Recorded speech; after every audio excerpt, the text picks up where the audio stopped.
Hey,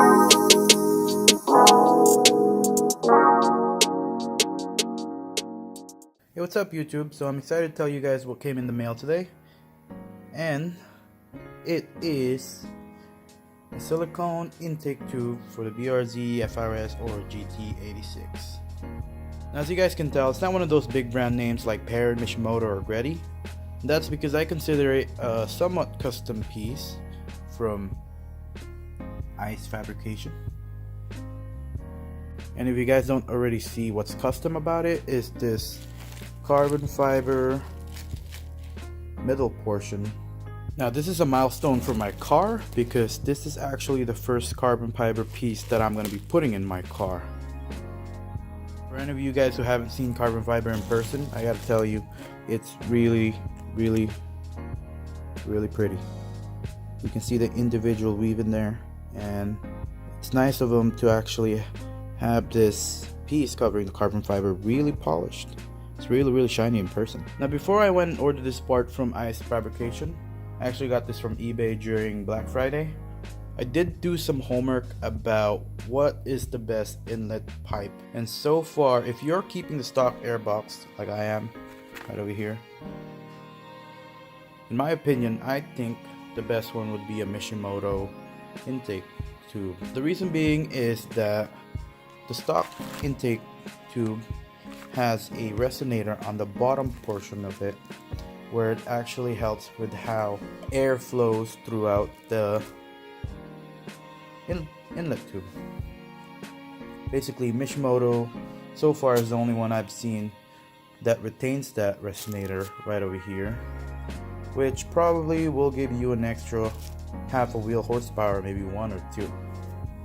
But since I am gonna be boosted in a couple of months, I decided not to cough up that $125 price tag and went on a much budget friendly version of this right here that I got from eBay. And again, I just came in today and looking at it, it's a really good solid piece.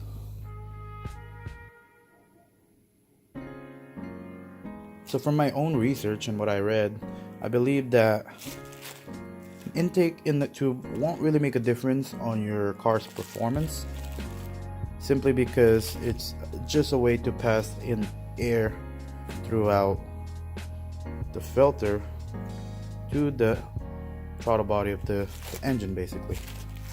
So as long as it's the right diameter and rigid enough to not flex or collapse during engine load, because it is going to go through a vacuum, then technically any inlet tube that can do that will work for the car. So it's nice of Ice Fabrication to go ahead and include a manual, 2 pages front and back, except this one, thank you letter, and I just can't get over how pretty this carbon fiber is.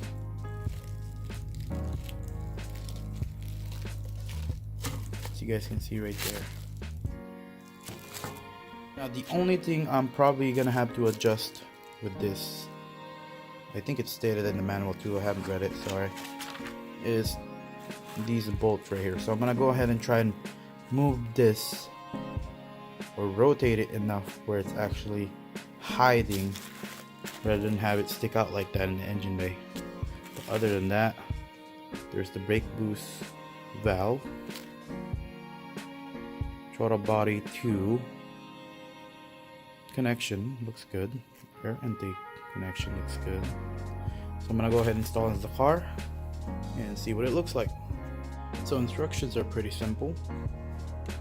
Remove this with a screwdriver, use a pliers to go ahead and squeeze this in, take that out, and there's a crying cat in my garage. By the way, that's not my cat, so no idea what it's doing over here, but it's crying. Anyway, another one right over here. Now, other than that, you simply take this off, take that off, and you should be good to go.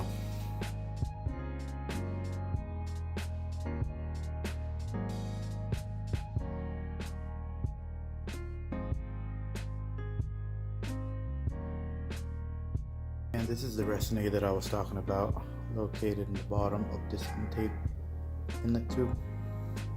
And keep these things handy right here, because you are going to reuse them for the other inlet tube. Like so again, since these things are not where I want them to be, I'm using a 7/16 wrench to just lightly loosen them up, and hopefully I'll be able to move them to where I want them.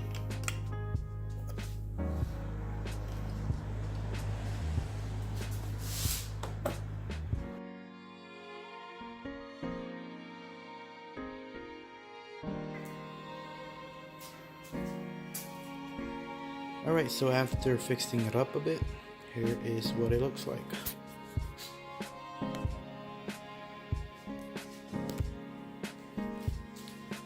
So it does make a difference on the look of your engine bay. So comparing that to my old one, that's really run down. Yikes. Carbon fiber again. So maybe a couple of tips to make this fit snugly into your airbox and throttle body is to completely loosen up these things right here. And I actually went ahead and took off this part and this part and put a little soapy water in them. And then once you do that, put the throttle body mount in here along with the silicone and this thing right here, and shove that in there so you could freely twist it, because you're gonna have to put this in a really good spot for this to sit flush in, since you are gonna be taking off this clip right here that was originally supposed to come in here. The same way can be said for this one. So I took the soaped it up and could easily wiggle it. Once everything is set and straight, you can go ahead and tighten everything and it should be good to go. So here is a cold start.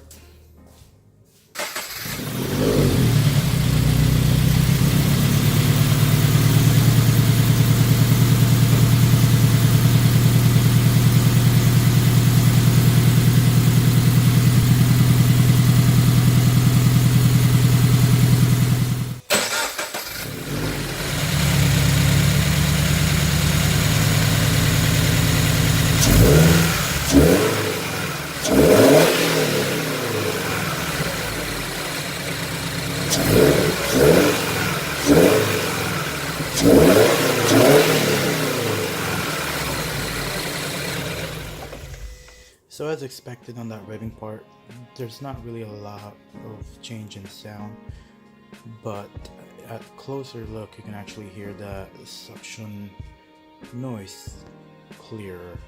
That makes sense. So I did mention putting these things on the bottom part of the engine, but trying to do that, I found that there's a lot of stuff that it can hit on and just wasn't able to. So the best placement that I can find for them is right here. As always guys, thanks for watching. If you guys like this video, please give it a thumbs up. If you like more content like these, please consider subscribing. And any questions or suggestions you guys have, go ahead and leave that in a comment down below.